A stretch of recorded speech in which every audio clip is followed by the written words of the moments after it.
Bismillahirrahmanirrahim. Assalamualaikum warahmatullahi wabarakatuh. Alhamdulillahirabbil alamin. Puji syukur kepada Allah Subhanahu wa taala, pada Tuhan yang Maha Esa. Karena pada kesempatan kali ini, di video kali ini, mudah-mudahan kita semua dalam keadaan sehat dan juga dalam keadaan fit ya, untuk mempelajari sebuah materi pada pertemuan kali ini, yaitu tentang uji perbedaan pada mata kuliah statistika. Dan mungkin diantara kita apabila ada yang sakit ketika melihat video ini, mudah-mudahan segera diangkat penyakitnya dan bisa melaksanakan aktivitas seperti biasanya. Amin ya Allah ya rabbal alamin. Teman-teman, sebelum kita lanjutkan untuk pembahasan kita pada video kali ini, alangkah lebih baiknya kita berdoa terlebih dahulu. Berdoa dimulai.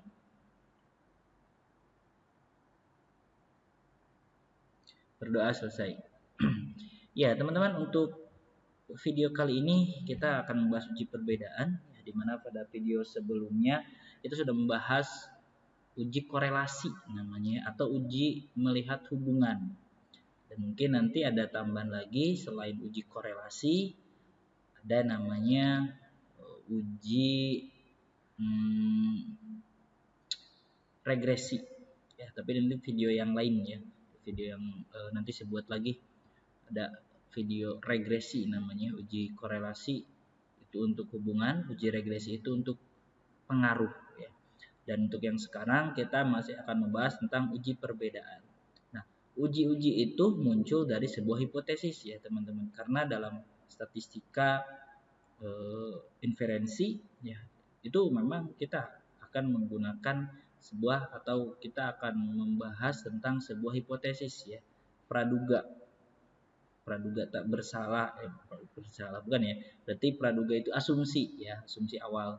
Biasanya berkaitannya untuk asumsi awal itu ada hubungan, pengaruh, perbedaan. Umumnya itu sering dipakainya seperti itu. Ada perbedaan tidak, ada pengaruh tidak, ada hubungan atau tidak, mana yang lebih baik, mana yang tidak lebih baik. Nah, itu berkaitannya seperti itu. Tapi pada kuncinya ada hubungannya di sini ya, di uji perbedaan ya. Di sini lebih baik dan tidak lebih baik, di sini kaitannya dengan uji ini juga masih nyangkut paut ke sini ya. Barangkali seperti itu. Oke, kemudian kita lihat dalam uji perbedaan ini, uji apa yang akan kita gunakan, yaitu uji rata-rata, uji T dan uji Z namanya. Ini adalah uji yang akan kita bahas pada pembahasan kali ini ya, uji T dan uji Z namanya. Nah, untuk pengujian ini kita ambil bagi dua ya, ada yang rata-ratanya satu sampel dan ada pengujian rata-ratanya yang dua sampel. Jadi uji T dan uji Z ini atau uji perbedaan ini diambilnya dari rata-rata atau rata ngambilnya.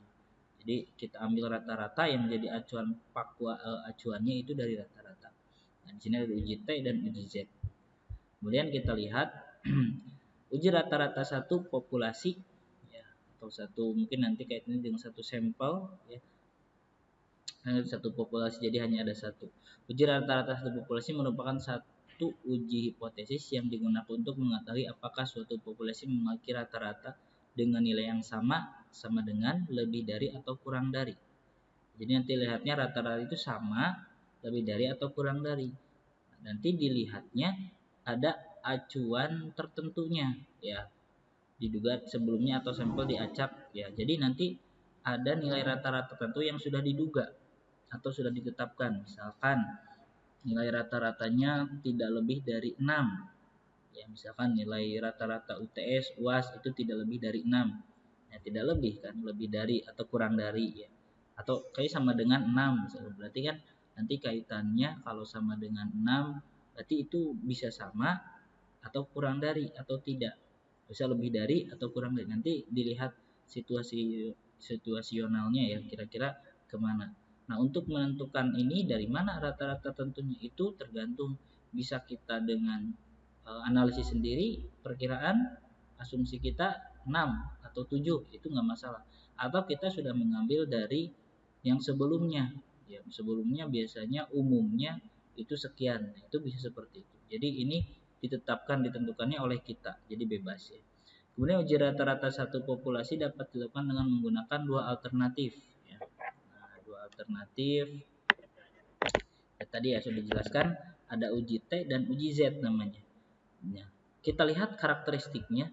Jika varian populasi diketahui, maka dia menggunakan uji Z ya. Jika varian populasi tidak diketahui, maka menggunakannya uji T. Jadi tergantung, kemarin kan kita sudah bahas ya bagaimana cara mencari varians ya. Jadi kalau variansnya tidak ada ya, tidak diketahui, ya berarti kita akan menggunakan uji T namanya. Tapi kalau variansnya sudah diketahui, berarti kita menggunakan uji Z ya, seperti itu. Dalam konteks dunia nyata, varians populasi jarang diketahui sehingga uji T yang lebih sering dipakai. Nah, jadi kemungkinan akan sering menggunakan uji T. Ya, jadi karena uji Z itu variansnya sudah ada. Nah, oke, kita lihat pembahasan yang pertama yaitu uji Z terlebih dahulu yang memang sudah diketahui variansnya ya. Nah, uji Z dipakai sebagai uji rata-rata satu populasi jika simpangan bakunya diketahui. Ya. Nah, dalam uji Z terdapat dua macam, ya, yaitu uji dua arah dan uji satu arah. Nah, parameter yang digunakan yaitu mu, ya ini namanya mu. Untuk mu 0 rata-rata sudah diketahui atau diduga sebelumnya. Jadi mu 0 ini sudah ditentukan oleh kita. Kira-kira mau berapa, mau bagaimana. Nah, teman-teman kita lihat karakteristik satu arah dan dua arah. Ya, ini ada satu arah dan di dua arah. Nah, satu arah itu yaitu sama dengan, tidak sama dengan. Jadi dia tidak menyebutkan lebih dari atau kurang dari. Nah, atau lebih baik dan sebagainya. Itu menunjukkan bahwa itu dua arah. Kalau misalkan arah kiri, ya ini H0 tuh mu lebih dari mu atau rata-rata dari hitung, ya rata-rata hitung itu lebih dari rata-rata yang sudah ditentukan. Itu yang dinamakan arah kiri. Kalau arah kanan itu malah kebalikannya. Mu yang kita tentukan atau rata-rata populasi yang kita hitung itu kurang dari atau sama dengan mu 0. Mu 0 itu adalah rata-rata yang sudah diketahui atau diduga sebelum atau sudah kita perkirakan. Nah, itu adalah uji satu arah dua arahnya. Biasanya lebih baik, tidak lebih baik. Kalau dua arah itu langsung terdapat perbedaan ya. Atau di sini lebih dari, kurang dari. Nah, bisa seperti itu atau misalkan tidak lebih baik dari mana. Nah, itu biasanya satu arah dua arah gitu. Atau misalkan tidak terdapat perbedaan yang positif atau tidak terdapat perbedaan yang negatif. Nah, itu juga sama, itu karakternya satu arah. Kalau dia hanya menentukan terdapat perbedaan atau tidak, itu menunjukkan dua arah. Nah, untuk rumusnya, ini adalah rumusnya sebagai berikut. Ada uji Z ya, itu rata-rata X bar, ya, X bar dikurangi mu 0 dibagi sigma, ya simpangan baku atau bisa disebut sigma juga bisa ya namanya, panggilannya, simbolnya. Kemudian dibagi akar N. Rumusnya sebenarnya tidak terlalu sulit ya, hanya sederhana, tidak terlalu tidak terlalu membingungkan ya. Di sini hanya rata-rata sampel, ada simpangan baku, jumlah sampel, ini ada rata-rata yang sudah diketahui, sudah kita tentukan. Nah, untuk lebih jelasnya nanti kita akan coba lihat ya. Oke, kemudian kriteria uji dua arah seperti ini ya. H1 diterima jika Z hitung kurang dari Z tabel, tapi dia pakai nilai mutlak. Kalau dua arah itu pakainya nilai mutlak ya. Jadi tidak ada yang negatif, tidak ada yang positif ya. Kalau misalkan arah kiri nanti hasilnya negatif ya. Z tabelnya juga negatif secara otomatis ya. Jadi kalau arah kiri, kalau arah kanan itu positif tapi dia H1 diterima jika Z hitung lebih dari Z tabel. Ya, seperti itu. Ya, sebenarnya sih ada sedikit perbedaan ya dari satu arah, dua arah dan arah kiri, arah kanan. Ini termasuknya satu arah, yang dua ini yang dua arah masuknya. Nah, itu adalah karakteristik yang mungkin nanti kita akan lakukan perhitungan ya, nanti akan lihat bagaimana hasilnya. Oke, kemudian kita lihat dalam sebuah contoh. Oke, selanjutnya kita akan melakukan perhitungan melalui contoh yang sudah tersedia ya. Ini jawabannya pun sudah ada ya. Apa nanti saya jelaskan secara bertahap ya. Dan kemudian mungkin nanti kita coba lakukan perhitungan by Excel juga ya, nanti saya tampilkan. Seorang peneliti berencana mendata berat badan kelas statistika. Nah, diambil ya. Diambil sampel secara acak sebanyak 40 orang dengan rata-rata 50 kg dan simpangan baku 15 kg. Jadi rata-ratanya itu 50 kg ya, dan simpangan bakunya 15 kg.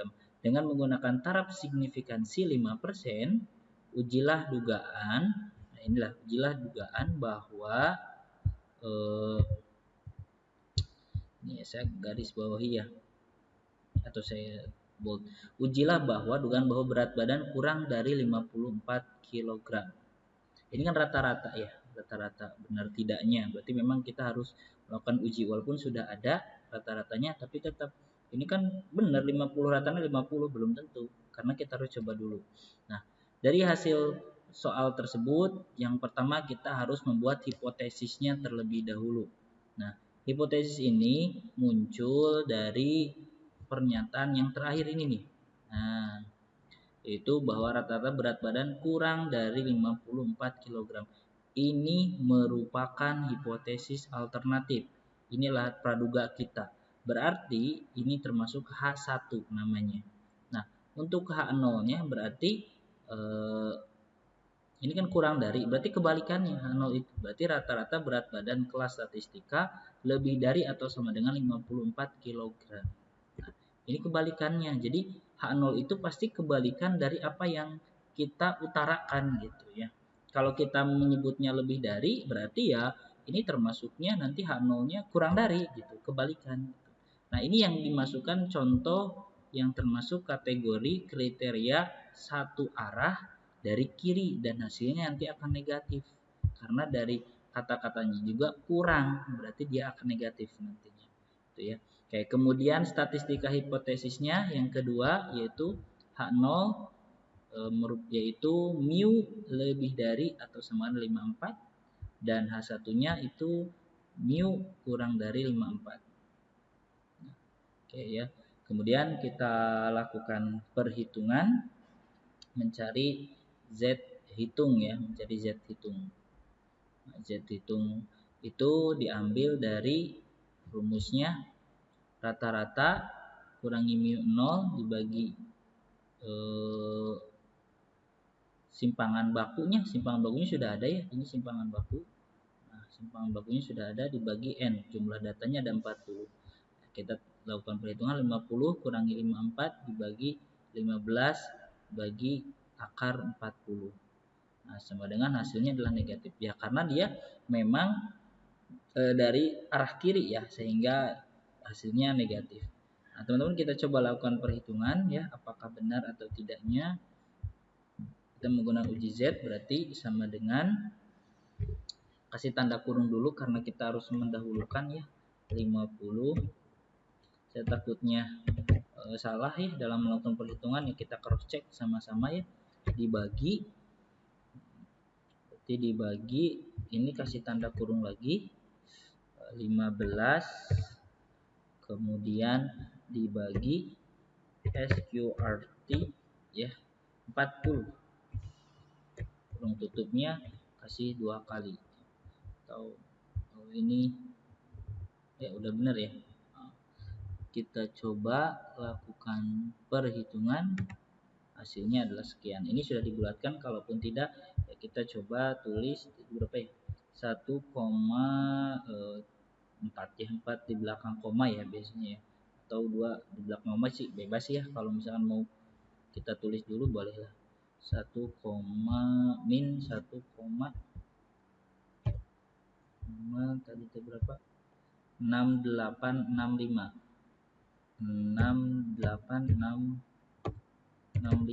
ya. terus diperkecil jadinya min 1,68. Nah, kemudian kita akan lanjutkan, selanjutnya adalah mencari nilai Z tabel ya. Z hitung sudah, selanjutnya Z tabel. Z tabelnya kita lihat ada di ini. Inilah Z kritis, namanya Z tabel. Z tabel ini mudah ya teman-teman. Kita lihat ini yang satu arah atau dua arah, ya kan? Ini yang untuk dua arah, ini satu arah nih. Nah, kita ambilnya yang 5%, tadi sudah dijelaskan di sana 5%, berarti kita ambil yang satu arah. Ini satu arah, kalau per 2 ini menunjukkan dua arah. Ya. Berarti satu arah, berarti yang ini 1,64. Oke, kita lihat, kita kembali lagi ke sini. Ini bentar ya, sorry. Yang kita kembali lagi. Nah, ini berarti untuk Z tabelnya yaitu 1,64. Sekarang kita tinggal bandingkan kira-kira lebih besar. Oh ya, sorry. Itu kan positif, berarti enggak. Karena ini arah kiri, jadi dia otomatis akan negatif juga gitu. Jadi akan negatif juga karena secara ini secara perhitungan bahwa ini akan membuat otomatis Z tabel yang tadi itu otomatis jadi negatif kalau arah kiri ya. Oke, kita lanjut. Z tabelnya ternyata min 1,64. Kita analisis apakah Z hitung itu lebih dari atau kurang dari ya, gitu kan. Itu pertanyaannya. Ini Z hitung itu lebih dari atau kurang dari? Ternyata Z hitung itu min 1,69 itu dengan min 1,65 itu lebih kecil. 1,69 itu lebih kecil dari min 1,64. Jadi dalam negatif itu semakin mendekati 0, semakin kecil nilainya, itu semakin besar di negatif itu. Jadi sehingga dia Z hitung lebih kecil dari Z tabel ya. Lebih kecil ya. Nah, kita analisis di sini Z hitung lebih kecil dari Z tabel. Z hitung lebih kecil. Oh, berarti ini ya hak satunya diterima ya. Z hitung lebih kecil dari Z tabel. Berarti dia diterima ya. Nah, berarti ini menunjukkan bahwa ini juga ada ya, sama ya. Ini sudah ini kan ini atau ini saya uraikan. Nah, ya Z hitung min 1,69 dan Z tabel min 1,64, maka Z hitung lebih kecil dari Z tabel yaitu min 1,69 lebih kecil dari 1,64, artinya hak 1 diterima. Maka kesimpulannya rata-rata berat badan kelas statistika tidak lebih dari 54 kg. Ya, jadi tidak lebih gitu ya, sama modelnya tadi sudah dilihat. Karena kan 50 rata-ratanya, kita asumsinya tidak lebih rata-rata, itu memang benar terbukti ya. Jadi nilainya tidak lebih dari 54 kg. Nah, itu adalah uji Z ya teman-teman. Jadi uji Z itu sudah diketahui simpangan bakunya.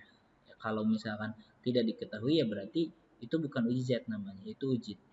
Barangkali seperti itu ya. Jadi hati teman-teman menentukan arahnya ya, menentukan satu arah dua arahnya. Apabila bentuknya di sini ya, dari kata-kata ininya lebih dari ya, itu lebih dari berarti itu menunjukkan arah yang kanan.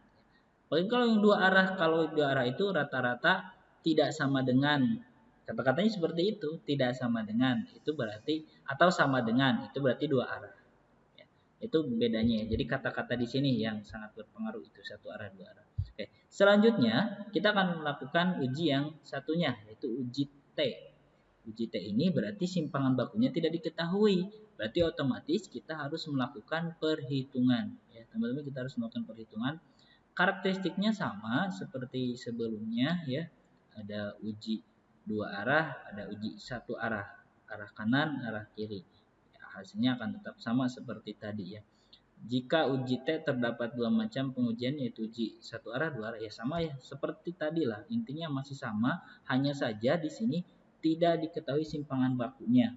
Jadi karena kita tidak diketahui simpangan bakunya, maka kita harus mencari simpangan bakunya dulu. Ya, jadi kita harus cari dulu dari mana simpangan bakunya. Nanti kita akan lihat. Ya, teman-teman, ininya sama ya, tidak berbeda jauh seperti yang sebelumnya. Ya, seperti yang di atas ya, itu hampir sama semuanya ya. Ini boleh kita kasih tanda min ya, seperti biar sama lah, biar enggak pusing. Oke, selanjutnya kita akan coba lakukan dengan contoh yang memang berkaitan dengan yang tidak ada tidak ada tidak ada simpangan bakunya ya. Berarti kita akan lakukan perhitungan. Oke, kita lihat contohnya, kemampuan hasil skor mahasiswa kelas karyawan pada materi statistika adalah 6,1. Ya, kita misalkan ini data hasil tahun lalu, jadi diambil dari tahun yang lalu. Boleh kita perkirakan kira-kira berapa, boleh kita ngambil dari data yang lalu. Itu tidak jadi masalah. Itu sah-sah saja ya.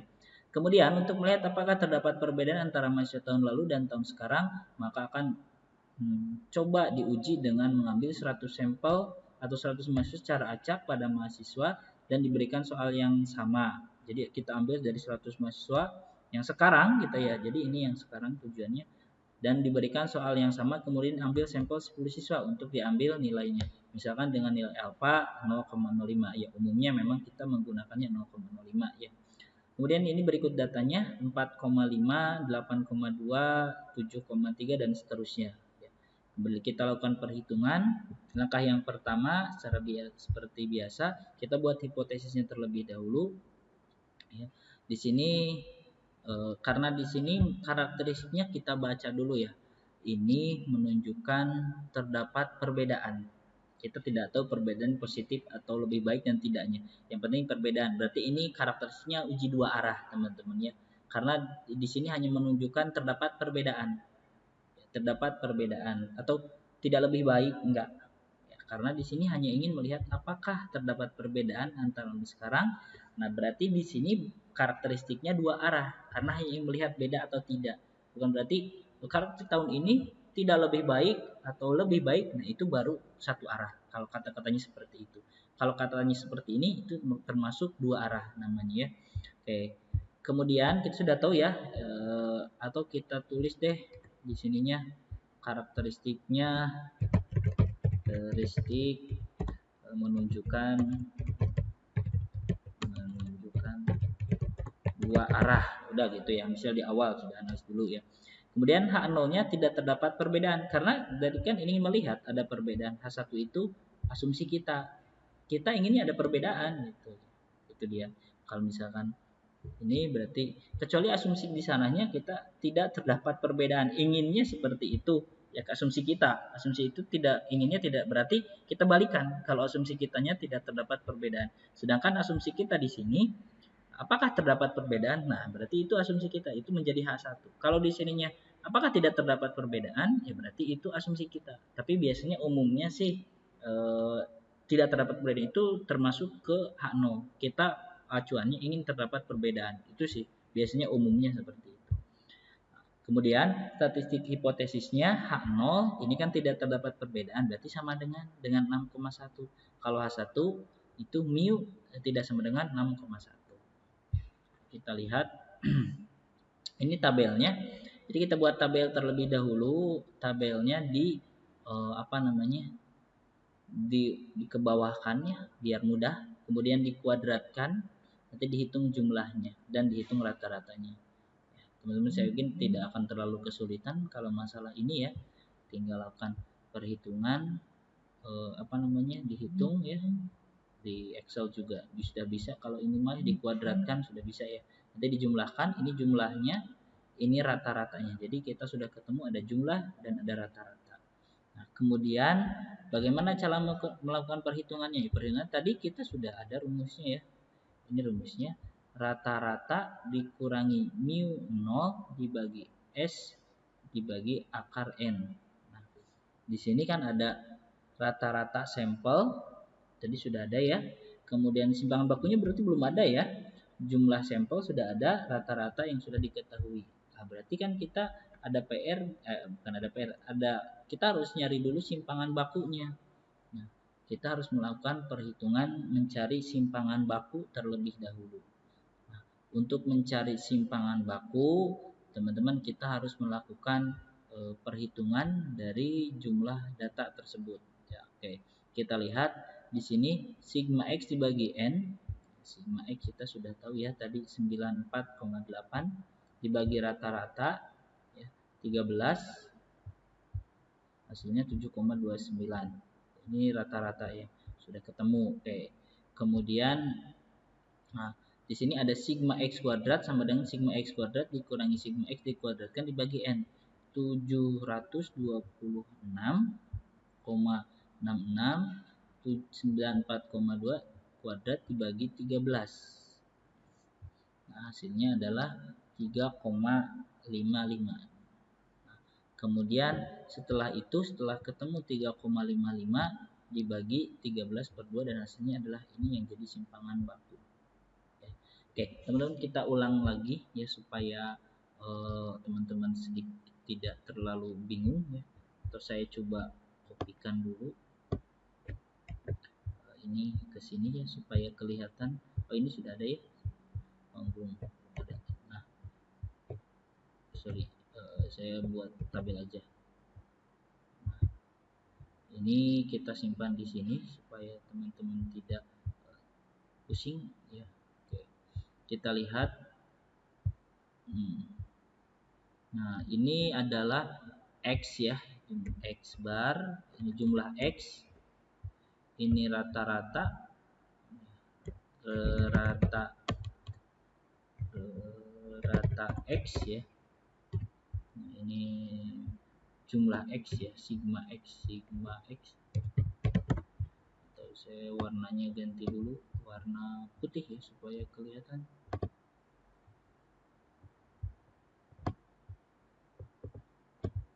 Ini warna. Nah, gini aja. Oke, kemudian setelah itu ini sigma X ya.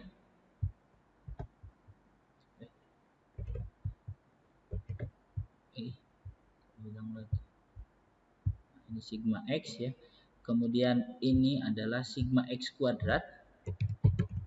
X pangkat kenapa di sini? Ini harusnya sigma X kuadrat ya. Pangkat 2 lah ini ya. Oke. Kemudian di sini rata-rata sigma X kuadrat ya. Rata X pangkat 2. Nah, gitu ya. Oke. Kemudian kita lakukan perhitungan, teman-teman ya di sini untuk menentukan simpangan baku ya sebetulnya sudah dibahas, cuman ya tetap dibahas sepintas di sini ya. Ini ya sigma X atau saya buat dulu saya ubah dulu deh biar tidak bingung ya bentuknya, biar ke bawah. Jadi sigma X pangkat 2. Oke. Jadi kita mencari sigma X kuadrat. Sigma X tadi teman hilang. Nah, sigma X kuadrat ini harus pakai ini ya, bentar saya pakai question dulu deh.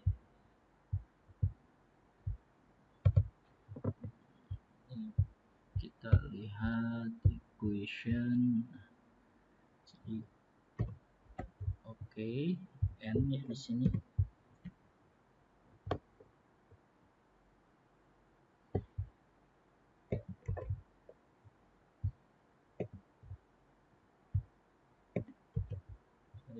Ini berarti yang kuadrat ini yang ini ya. Biar nggak bingung, takutnya salah perhitungan ya. Nah, jadi seperti ini cara perhitungannya teman-teman ya. Jadi ini kita dahulukan baru ketemu hasilnya ya. kita buat dulu ininya supaya kelihatan ya. Sigma X kuadrat ya, sigma X dikuadratkan ya, sigma X berarti 94,5 kurung buka pangkat 2 ya. Kenapa hilang lagi?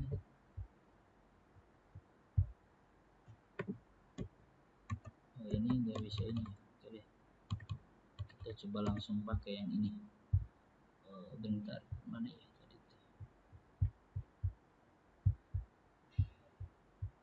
Oke, ini biar kelihatan ya teman-teman ya.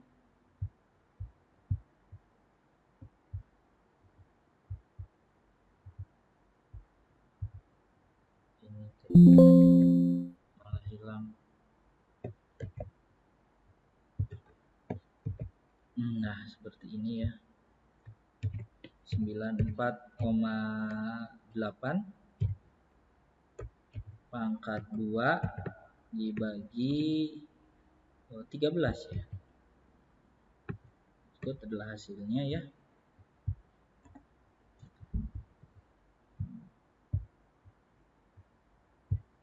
Nggak pakai tanda kurung juga. Terlalu banyak tanda kurungnya. Nah, seperti ini ya. Hasilnya adalah 726,6 dikurangi 692,31, hasilnya 35,35. Kemudian 35,35 ini kita kita bagi dengan 12 dan diakarkan. Ini hasilnya. Ini adalah yang menjadi simpangan bakunya 1,72.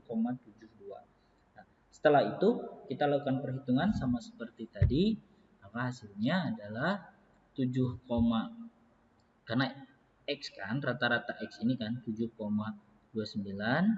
Mu 0 itu tadi yang awal 6,1 ya, mu 0-nya. Kemudian simpangan bangun 1,72 dan N-nya adalah 13. Maka hasilnya adalah 2,5.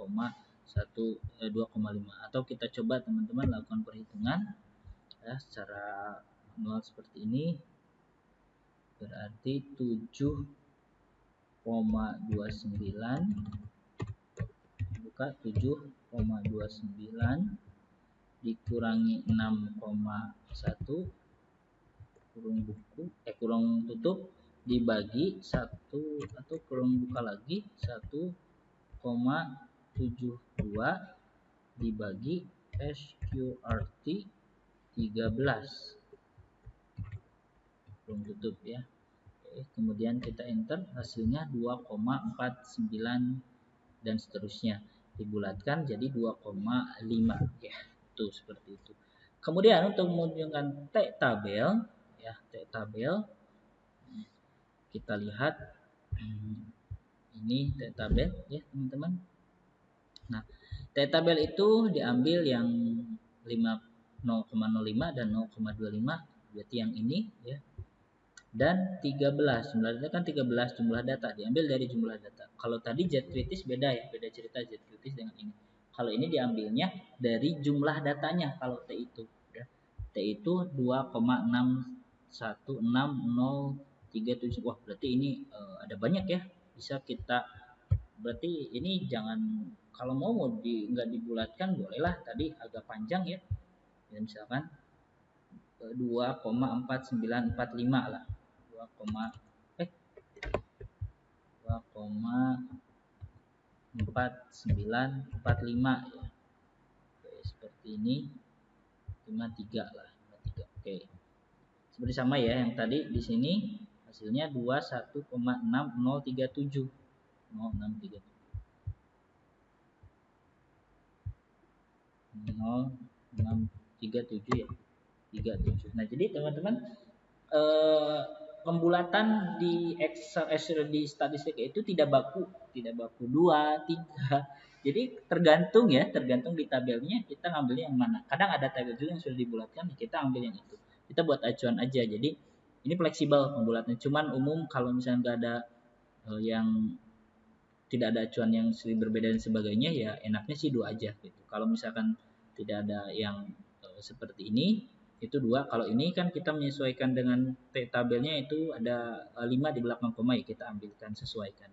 Nah, maka ini tabel sudah, tinggal mengambil keputusan. Kita mengambil keputusan itu menentukan bahwa ternyata T hitung itu lebih besar dari T tabel, ya. T hitung lebih besar dari T tabel, yaitu 2,49453 itu lebih besar dari 2,1037. Berarti H0 diterima. Kebalik ya. H0 kita lihat.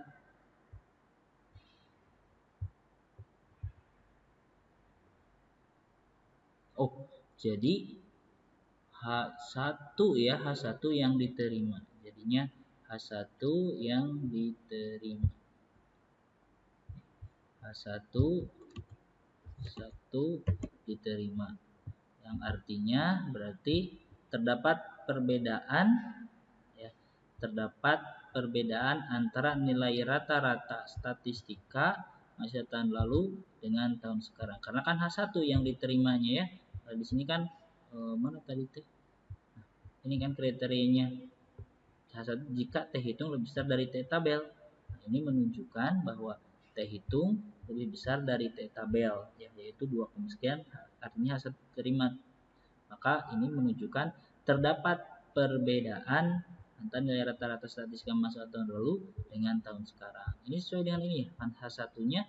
Nah, terdapat perbedaan antara nilai rata semester tahun lalu dan tahun sekarang. Nah, itu barangkali ya untuk materi tentang uji T, dan T tabelnya misalkan perlu lebih lengkap, silahkan bisa di-download di internet, ya, untuk lebih banyaknya. Itu barangkali untuk uji T. Ya, teman-teman, mungkin itu saja dulu ya untuk materi kita tentang statistika pada materi uji perbedaan, yaitu dengan kita mengambil uji T dan uji Z.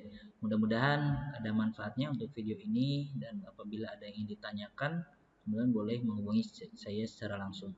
Mungkin itu saja, kita tutup dengan bacaan hamdalah. Alhamdulillahirrabbilalamin. Syukur. Subhanallahumma wa bihamdika asyhadu an la ilaha illa anta astaghfiruka wa atubu ilaik. Assalamualaikum warahmatullahi wabarakatuh.